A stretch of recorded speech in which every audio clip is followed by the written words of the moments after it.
Are you ready to build the private practice that God has placed on your heart? If you're a Christian in the mental health field and you feel the nudge to launch or scale your own private practice, but you're overwhelmed, second guessing yourself, or unsure what you need to do next, I created something just for you. On March 30th, I'm launching Practice with Purpose. This is my first ever live group coaching cohort designed specifically for Christians who want a faith led framework to start or grow a private practice with clarity and confidence. Over 8 weeks, we'll go through startup foundations, including how to partner with God in your business, your vision for private practice, Christ centered mindsets, identifying your niche client, finances, your processes and operations, and how to market and network in a way that feels authentic and draws in the right clients. You don't have to figure this out on your own. In Practice with Purpose, you'll receive 8 weekly consecutive group coaching calls with me that will cover foundational information and offer the guidance needed to turn your private practice dreams into reality. You'll also have access to a members only Facebook group, extra office hours to help you out between our weekly calls, as well as discounts for one on one coaching sessions. Here's the best part. Since this is my flagship cohort, I'm offering this program at a deeply discounted rate for founding members. Realistically, this program should be valued over $600, but I'm offering it for only $297 right now. If you're ready to join, check the show notes below for more details and instructions on how to register. You can also email me at kimberly@kimberlyvanhooser.com if you have any questions. I'm so excited to get this group started, and I hope you'll join me for Practice with Purpose. Hey, Christian therapist, are you craving a counseling career that aligns with your faith and actually supports your well being? Welcome to the Prosperous Christian Therapist Podcast. I'm Kimberly Van Hooser, Christian therapist, private practice owner, and business coach for mental health professionals like you. In this podcast, you'll get practical strategies and faith led guidance to help you build a thriving private practice, one that serves your clients well and makes an impact for the kingdom of God. So, what are you waiting for? Grab your notebook and join me for today's episode. Welcome to the Prosperous Christian Therapist Podcast. I'm your host, Kimberly Van Hooser. I have a few things to let you guys know about that I'm really excited for. Coming up on March 11th, in just 2 days, is an opportunity for you to join me for a free webinar with digital marketing expert Dina Farish. Dina was a guest on my podcast a few weeks ago, and she helps therapists create and build a beautiful website that speaks to their ideal client and starts working for them by generating leads. The title of the webinar is called Build a Therapy Website That Works for You, 6 Essential Things You Need to Have to Draw in Your Ideal Client. And it's going to be full of great information to help you optimize your website if you already have one. And if you have no idea where to start, this is also a great webinar for you. I'm also launching my flagship group coaching cohort on March 30th called Practice with Purpose. This is for the Christian in the mental health field who wants to build the private practice that God has placed on their heart. It's an 8 week course. I will walk you through over 8 live calls, the different foundations that you need to have a thriving therapy practice. This is not just for therapists who are wanting to market as Christian counselors, but it's for any therapist who values their faith with the Lord and wants their business to be rooted in Him. To get signed up for either the webinar or Practice with Purpose, make sure that you check the show description below. You can always email me at kimberly@kimberlyvanhooser.com if you have any questions or feedback.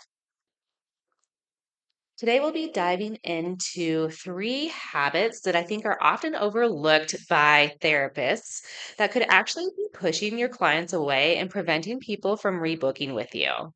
This information has been gleaned from my own experience when I have gone to see therapists, as well as information that's been shared with me from some of my friends or just acquaintances when they're sharing about some bad experiences they've had with therapy. And I would love to think that it is all common knowledge, but I don't think it always is.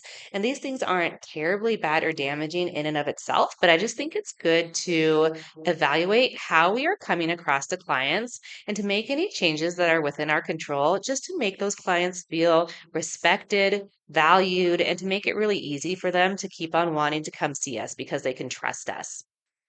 The 3 habits that I want you to evaluate in yourself is first of all, your punctuality. Do you start sessions on time? Do you end on time? Second of all, your rescheduling policy. Do you reschedule or cancel frequently on clients? And thirdly, self disclosure. Are you mindful of how much you're talking about yourself, how much you're letting your clients know about yourself in session? And I'm going to go into each one of these separately and share my thoughts on the importance of each one of these habits. So let's start with talking about punctuality and the importance of starting a session on time and even ending on time. For me, I really highly value timeliness. I am a pretty punctual person. It's actually very difficult for me to show up late, even when I try. And so that definitely is something that is communicated with clients by me being on time for session. And I do telehealth as well as in person. So even with telehealth, I'm starting sessions pretty much right on the top of the hour. Every now and then, I might start a minute or two late, and I always feel a little bit bad about that because I know that I have clients who are paying for my time, and I think they deserve every single minute that they're paying for.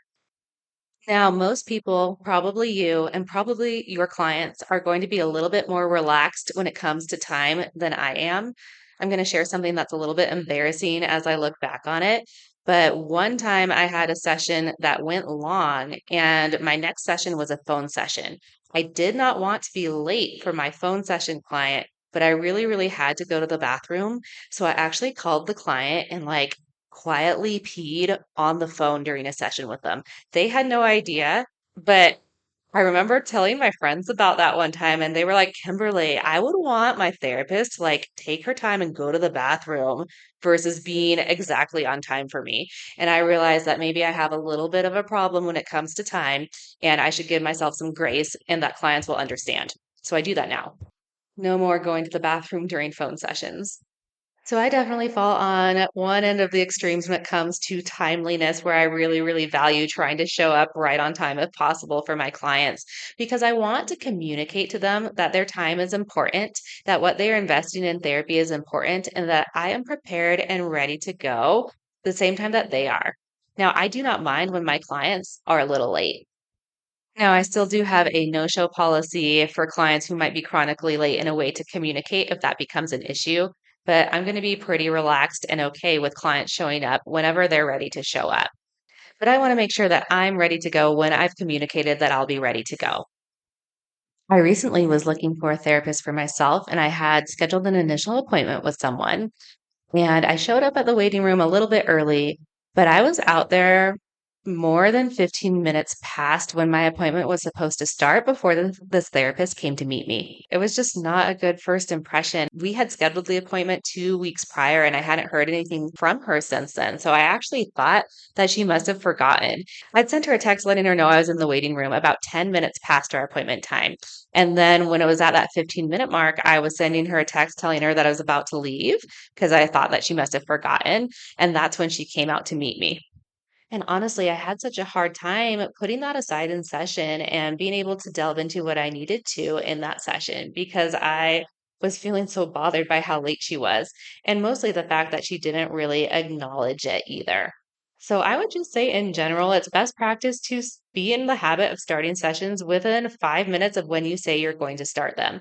If you're going to need to be late, make sure you send a text or communicate with the client, letting them know that you'll be there as soon as possible and apologize for any sort of inconvenience that you might create for them.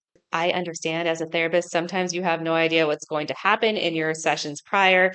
I've had sessions before where it kind of ends in a crisis and I can't wrap up right on time. But what I would do in that instance is tell the client that I'm sitting with, "Hey, I'm so sorry. This is very important that I hear what you have to say and that we do what's needed here. But first, let me send a quick text to my next client so they know that I won't be right on time."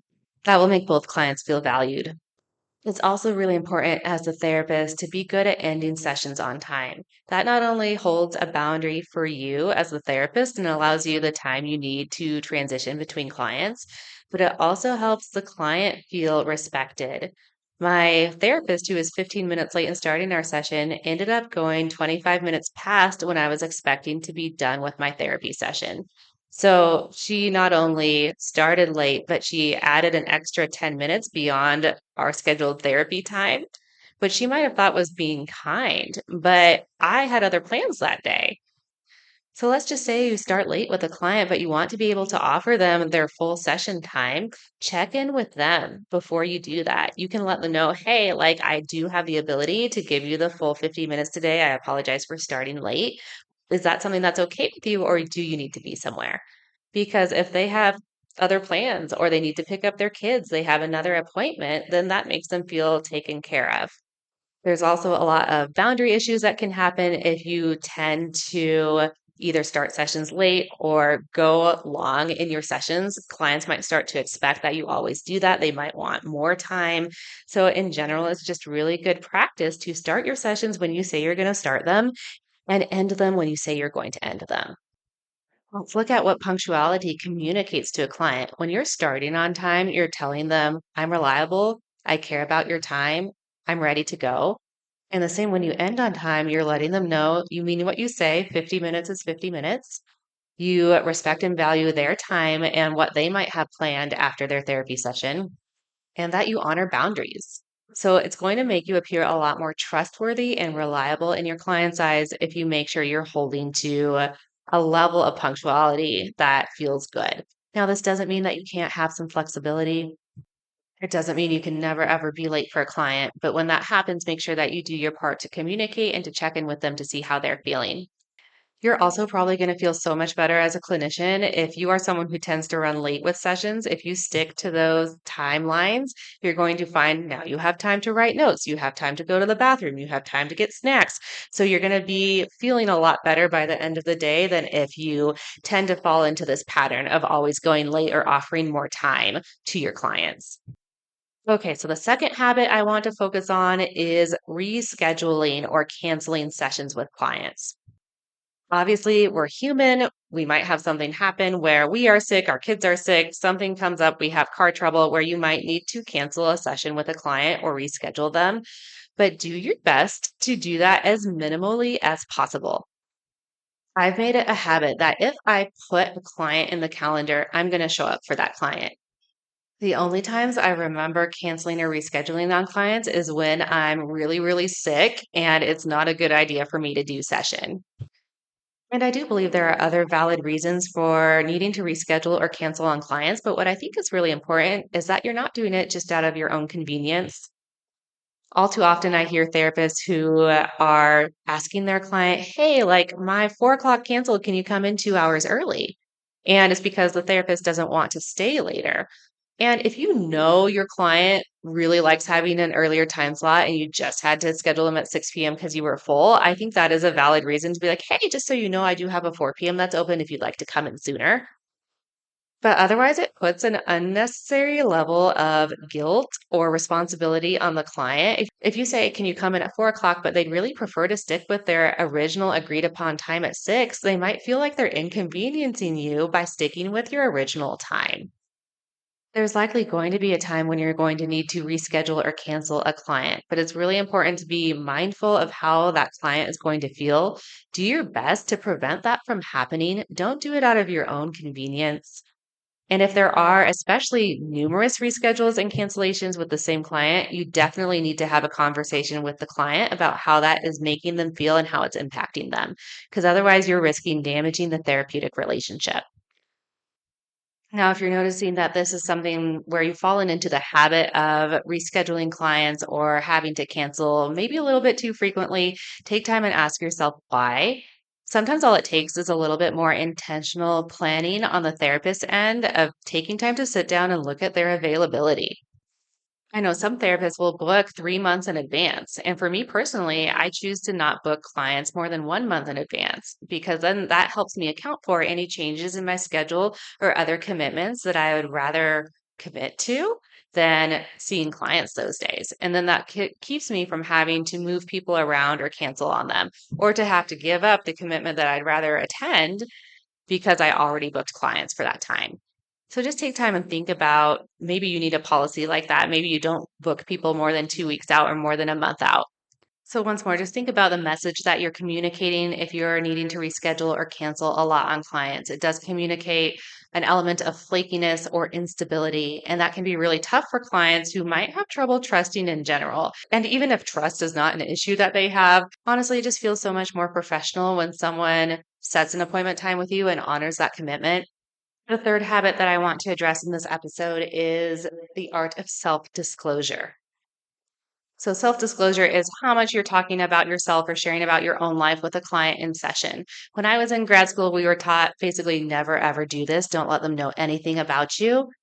And I actually don't think that's the best practice because I think it's actually important for our clients to see us as human. And when we've gone through similar personal struggles, that can actually be a huge strength in the therapeutic process. But I'll share a little bit more about appropriate self disclosure in a little while here. What you don't want to do is make the session all about you. It's really important as a therapist that we make sure we take time to listen to our clients. This is your client, they're not your friend, so you don't wanna spend all this time just shooting the breeze with them or disclosing about all of the personal woes that are happening for you.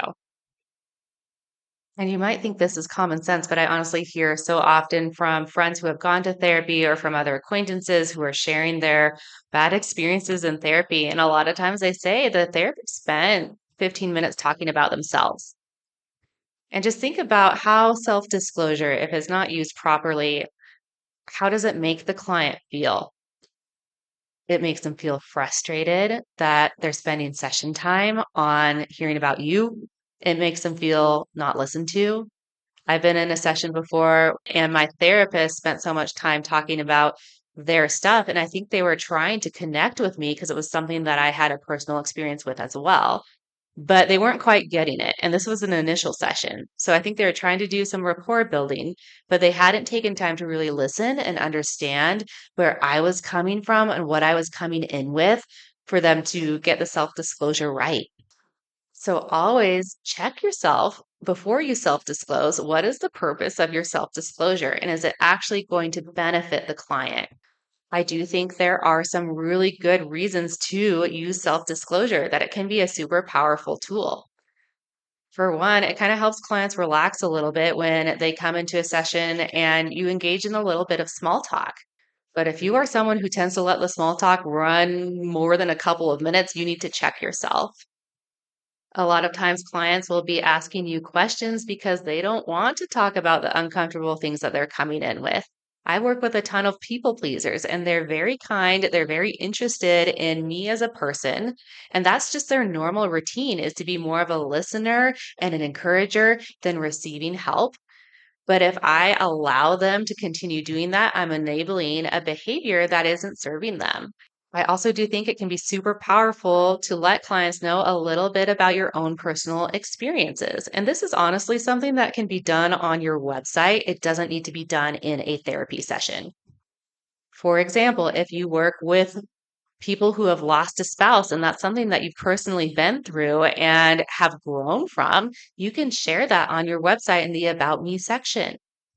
That helps clients recognize not only do you have clinical experience in grief, but you personally know what it feels like to lose a spouse. I wanted to share these three habits with you guys today because they are probably the top three that I hear from people who have had what they would call a bad therapeutic experience. And it's not anything really big or major where the therapist was just a bad therapist, but it's where they weren't on time. It's where they constantly canceled and rescheduled. It's where they got caught up talking about themselves way too much versus listening to the client. These are three habits that are relatively simple to fix once you're intentional and mindful about it. It might take a little bit of discipline on your part, but it's going to make you appear that much more professional. And clients are going to feel so much safer. They're going to see you as so much more trustworthy and reliable. And if you're a private pay practice, they're going to be a lot more willing to pay out of pocket to go to someone who's actually showing up on time, who's respecting the time boundaries, who's not constantly flaking out on them. I'm hoping that this episode gave you some things to think about and to reflect on. I could probably do an entire podcast on each one of these habits with all the information that I have to share, the thoughts I have on it. But like to keep it short and bite sized for you. You are welcome to reach out for any one on one private practice coaching. Now, if you're planning to launch a private practice in the next 3 to 6 months, or if you already have a private practice and you just feel like you need a little bit more help or direction to really hone in on your niche, to clean up your marketing and your messaging, consider joining my Practice with Purpose group coaching program at the end of the month. If you have any questions about that, feel free to shoot me an email. You can also check the show description where there is a link with more information. But I really appreciate you taking the time to listen to my podcast episode today. It's always such a blessing to hear from people that a podcast was helpful for them and to hear that it's making an impact. So I look forward to having you join me in the future. If you found value in today's episode, would you leave a written review on Apple Podcasts? It helps other faith-led clinicians like you find the show. And don't forget to join my free Facebook community, Start and Grow Your Private Practice as a Christian Therapist, where you'll join other clinicians for encouragement, accountability, and free tips and support. See you there.